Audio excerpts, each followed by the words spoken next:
Hi everyone, welcome back to own channel tut.com and again हम वापस आ चुके हैं part number 2 of second chapter of chemistry is matter around us pure के साथ। Part 1 में हम लोगों ने इंट्रोडक्शन पढ़ी थी कि हमने चैप्टर के अंदर क्या क्या करना है। देन हम लोगों ने प्योर सब्सटेंसेस के अंदर एलिमेंट्स स्टडी किए थे। एलिमेंट्स को हम लोगों ने 3 पार्ट्स में डिवाइड किया था, metal, non metal and metalloids. In case आप लोगों ने अब तक ये पार्ट नहीं देखा सो आई बटन पे क्लिक कीजिए, आपको अभी दिख जाएगा और वहां से आप लोग वीडियो देख पाएंगे। So without any delay start करते हैं आज का सेशन। अगेन अगर जो आप लोगों को कोई डाउट लगता है पूरे सेशन के बीच में या फिर किसी भी पुरानी वीडियो में, आप कमेंट सेक्शन में कमेंट करके बताइए, हम आपको उसका रिप्लाई वहीं पर दे देंगे। सो स्टार्ट कर रहे हैं आज के हम सेशन के साथ and we are starting with today's topic that is your mixtures.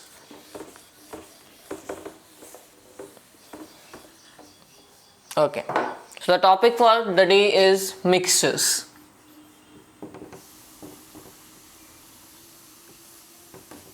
Pure substances क्या होते थे? These are the substances which are made up of only one type of element, atom और molecule, है ना? ऐसे substances जिसके अंदर आपको एक ही तरह की चीज बार बार रिपीट होती हुई दिखती थी, that is your pure substances. Mixture is a type of impure substance और mixture is a impure substance जिसके अंदर एक से ज्यादा डिफरेंट एलिमेंट्स, मॉलिक्यूल्स और एटम्स पाए जा सकते हैं। सो इसकी डेफिनेशन लिखेंगे, substance which consist of substance which consist of two or more elements, molecules combined together but are not chemically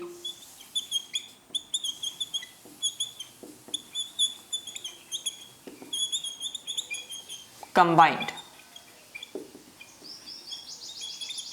are called mixtures. ठीक है, ऐसे सब्सटेंसेस जिसके अंदर आपको दो से ज्यादा एलिमेंट्स या दो एलिमेंट मॉलिक्यूल मिक्स होते हुए दिखाई देंगे but they are not chemically combined together, वो एक दूसरे के साथ केमिकली मिक्स नहीं होंगे। एग्जांपल ले लेते, ब्यूटीफुल सा एग्जांपल, एयर। ठीक है, अब एयर क्या होता है? It is a mixture of, it is a mixture of different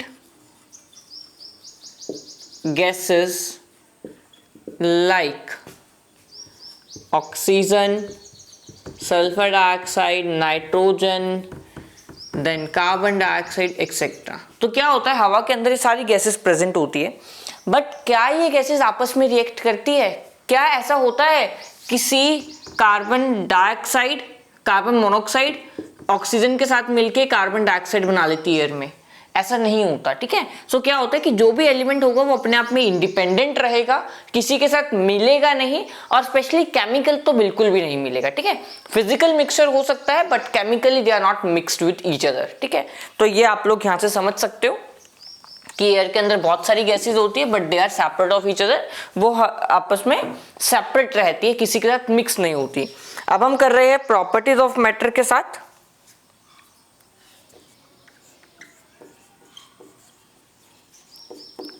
properties of mixture. Mixture की क्या क्या प्रॉपर्टीज देखी जा सकती है उसके बाद करेंगे हम। सबसे पहले होता है, हमने पढ़ा था मिक्सचर दो तरह के हो सकते हैं। First point, it can be homogeneous और हेट्रोजीनियस। ठीक है, होमोजीनियस भी हो सकता है और हेट्रोजीनियस भी हो सकता है। उसके बाद can be separated by physical processes like evaporation, boiling etcetera. ठीक है, इसे आप लोग फिजिकल प्रोसेस से सेपरेट कर सकते हो। Then energy is neither involved or given out during formation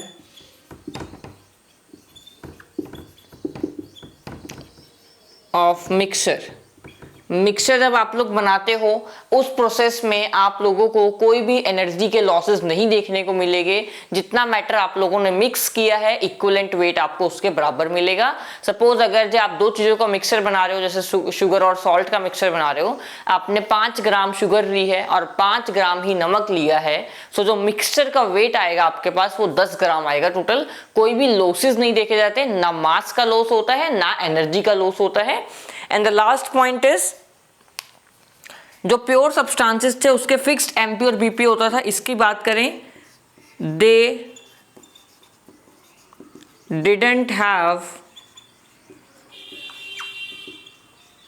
fixed MP and BP. ठीक है, इनके पास क्या होता है, इनका जो एमपी मतलब मेल्टिंग पॉइंट, बीपी मतलब बॉइलिंग पॉइंट, वो फिक्स देखने को नहीं मिलते आप लोगों को। ठीक है, इसके बाद एक स्टेटमेंट है, दैट इज इंपॉर्टेंट स्टेटमेंट। आपके पास आ सकता है, जस्टिफाई करने को भी आ सकती है वो statement, justify that all mixtures are solution या फिर all solutions are mixture, justify the statement. तो आप लोगों ने सारी प्रॉपर्टीज लिख देनी है, जो भी आपको मैंने मिक्सचर की प्रॉपर्टीज लिखवाई है आप ये as it is copy paste करके आओगे, you will get the complete score of that.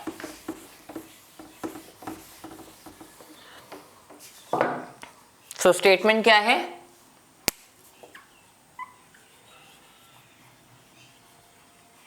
all solutions are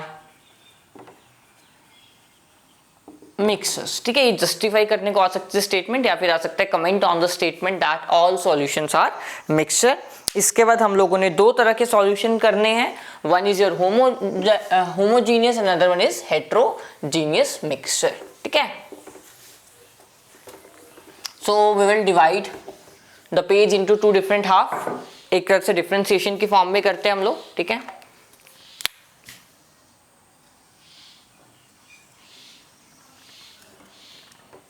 okay, this is not equal है ना, थोड़ा सा इक्वल लेके चलेंगे आज, कभी भी इक्वल होता नहीं है हमारा बोर्ड।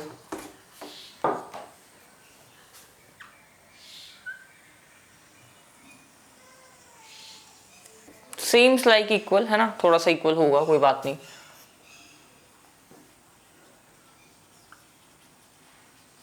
आई होप सो ये विजिबल नहीं होगा आपको। Let me change the marker first.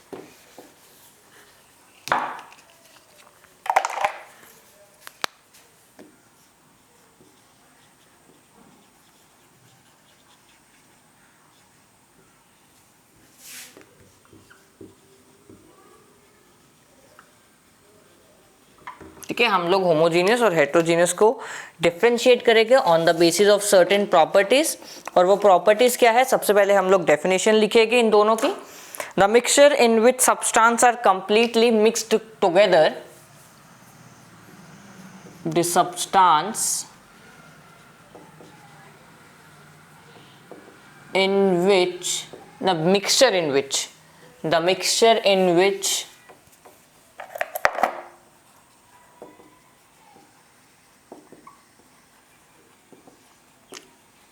substances are completely mixed together and cannot be separated easily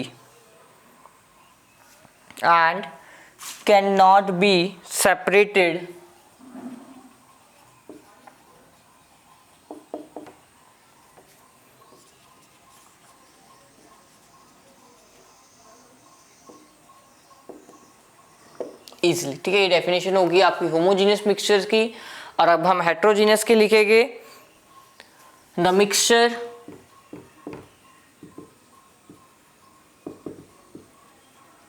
in which substances remains separate of each other and can be separated easily. ठीक है, इसे आप लोग easily separate out कर सकते हो. Then next point is it have uniform composition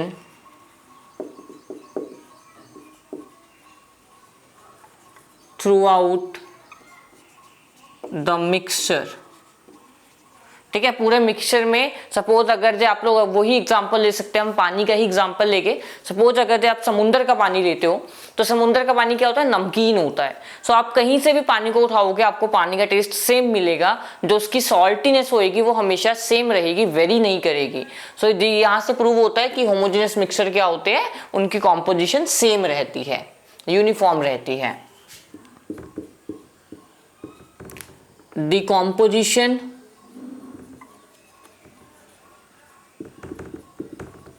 is not uniform throughout the mixture. ठीक है, जो कॉम्पोजिशन होगी वो through out the mixture same नहीं होगी. Then there is no visible boundaries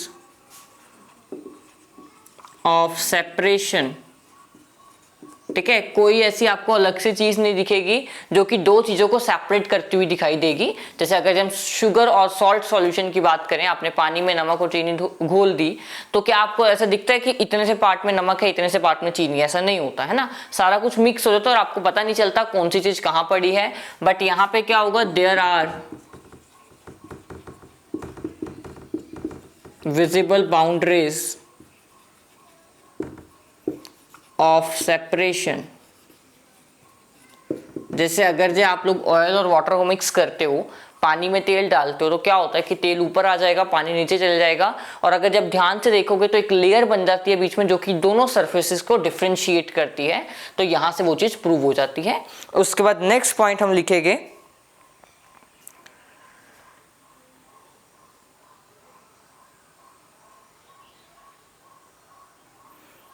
examples लिख लेते हैं नेक्स्ट पॉइंट में. Solution of sugar and water. ठीक है, यहां पे हम लिखते हैं solution of oil and water. ठीक है, उसके बाद जो आपका अल्कोहल वाटर होता है वो होमोजीनियस होता है.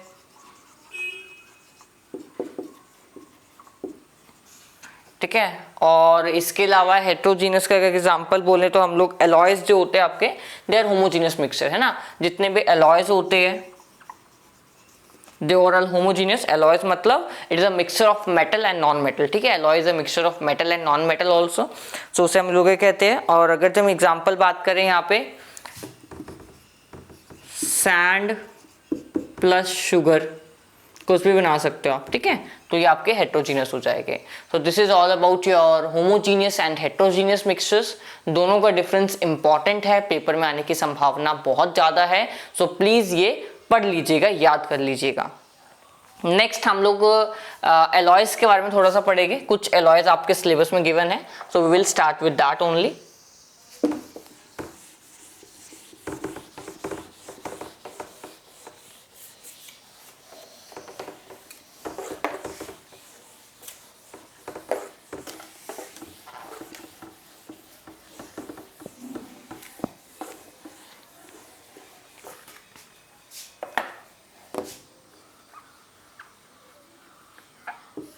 सबसे पहले तो एलॉयज की डेफिनेशन देखेंगे. The mixture of the homogeneous mixture of two or more metals or metal and known metal is alloy. ठीक है, तो होमोजीनियस है, होमोजीनियस की सारी प्रॉपर्टीज आप इसके अंदर लिख सकते हो। एग्जाम्पल की अगर जो हम बात करें, सबसे पहला एग्जाम्पल जो आपके पास है brass, it is made up of copper plus zinc. Second example है सोल्डर,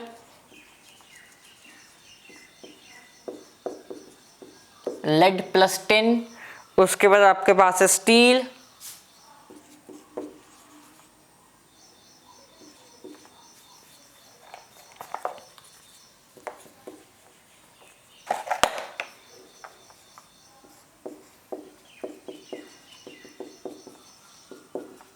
ठीक है, आयरन, निकल, कॉपर, कार्बन।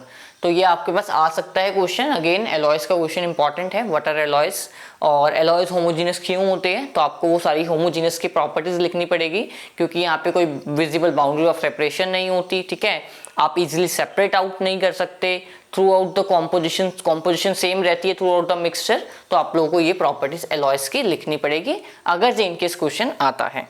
देन हम लोग स्टार्ट कर रहे हैं कंपाउंड्स के साथ। Next topic is compounds.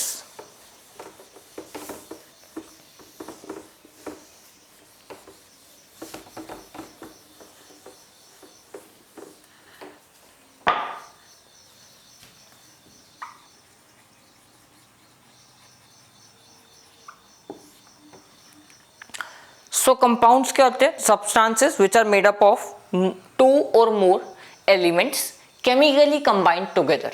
ठीक है, हमने मिक्सचर में क्या किया था, दो या दो से ज्यादा सब्सटेंसेस थे, but they not chemically combined together, है ना, वो केमिकली नहीं मिक्स हो रहे थे।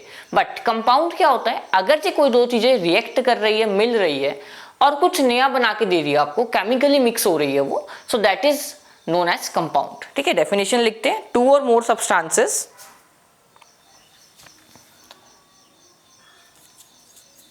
कॉम्बिनेशन, या फिर लिख सकते हैं आप लोग the substance made up of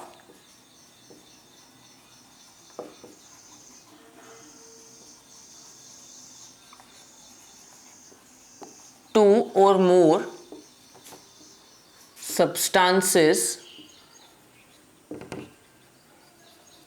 chemically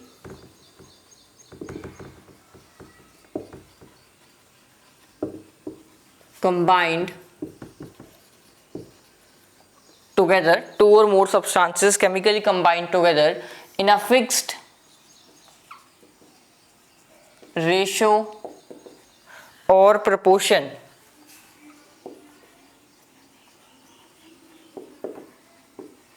by mass. ठीक है, अगर ये कोई दो चीजें फिक्स्ड अमाउंट में जुड़ रही है, केमिकली जुड़ रही है, तो उसको आप लोग क्या कह देते हो, कंपाउंड कह देते हो। देन उसके बाद अगर हम एग्जांपल्स करें इसके, वाटर, देन उसके बाद आपके पास आ सकता है सॉल्ट, देन आप कोई भी एसिड का नाम, बेस का नाम लिख सकते हो।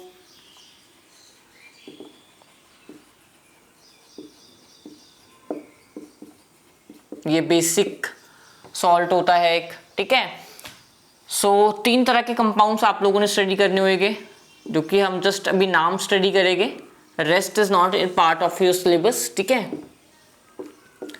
Acids, basis and salt. ठीक है, ये तीन तरह के डिफरेंट आपको कंपाउंड देखने को मिल सकते हैं, एसिड, बेसिस एंड सॉल्ट। इसके बाद हम लोग कर रहे हैं properties of components, compounds.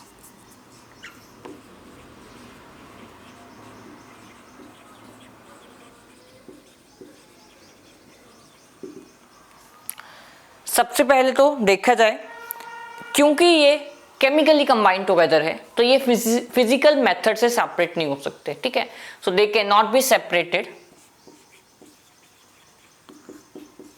Can't be separated using physical methods. ठीक है, इसे आप लोग फिजिकल मेथड की मदद से सेपरेट आउट नहीं कर सकते। उसके बाद the property of compound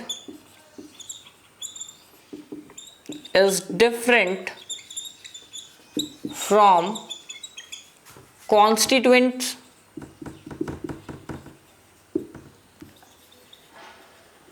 elements, मतलब जिस भी चीज से मिलके वो बना है, जैसे अगर जो हम बात करें वाटर की फॉर्मेशन H2 प्लस O2, दोनों गैसेस है बट जब ये कंबाइन होती है तो एक वाटर बन जाता है जो कि लिक्विड होता है।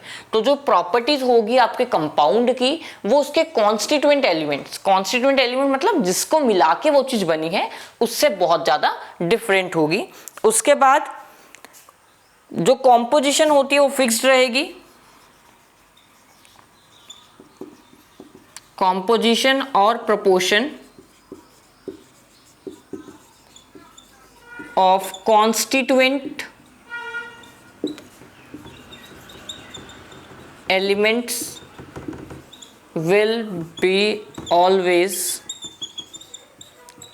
सेम। ठीक है, जो कॉम्पोजिशन होगी और जो कॉन्स्टिट्यूएंट एलिमेंट्स की रेशियो होगी वो हमेशा आपके पास क्या आएगी, सिंपल आएगी। उसके बाद दे have fixed MP and BP, उनका जो MP और BP मतलब मेल्टिंग पॉइंट और बॉइलिंग पॉइंट होगा वो हमेशा सेम रहेगा। उसके बाद last point, it is always homogeneous, it is always homogeneous. ठीक है, कैसा होगा, हमेशा होमोजीनियस ही रहेगा। इसके बाद हम लोगों ने अब आपके 3 तरह के डिफरेंट सॉल्यूशंस पढ़ने हैं, that is solution, true solution, colloid और सस्पेंशन, जो कि हम कल शुरू करेंगे। आज के लिए this is sufficient for you, theory session है। अगर जो आप लोगों को थ्योरी याद हो रही है साथ के साथ that is well and good, नहीं हो रही तो सेशन को 1-2 बार दोबारा देखिए ताकि ये आपके दिमाग में सेट हो जाए। ठीक है, बहुत कंफ्यूजन वाला चैप्टर है, हर एक चीज में आपको सेम प्रॉपर्टीज देखने को मिलेगी। सो कहीं ना कहीं हमारा माइंड कंफ्यूज हो जाता है उस चीज में, क्योंकि जब सब कुछ सेम होता है ना तो हमारे को बहुत दिक्कत आती है। सो बेटर रहेगा साथ के साथ पढ़ते रहिए ताकि आपको दिक्कत ना आए। And that's all for the day. आज हम इतना ही कर रहे हैं, rest we will continue from tomorrow. Meanwhile आप हमारे सेशंस देखते रहिए, पुराने सेशन अगर जो आपने अभी तक कोई मिस किया है लाइक शेयर एंड सब्सक्राइब कर दीजिए चैनल को अगर जो आप लोगों को वीडियो समझ आ रही है, और प्लीज इसे स्प्रेड कर दीजिए थ्रू आउट इंडिया ताकि आप लोगों के फ्रेंड्स और बाकी लोग भी इसे देख पाएं। Thank you.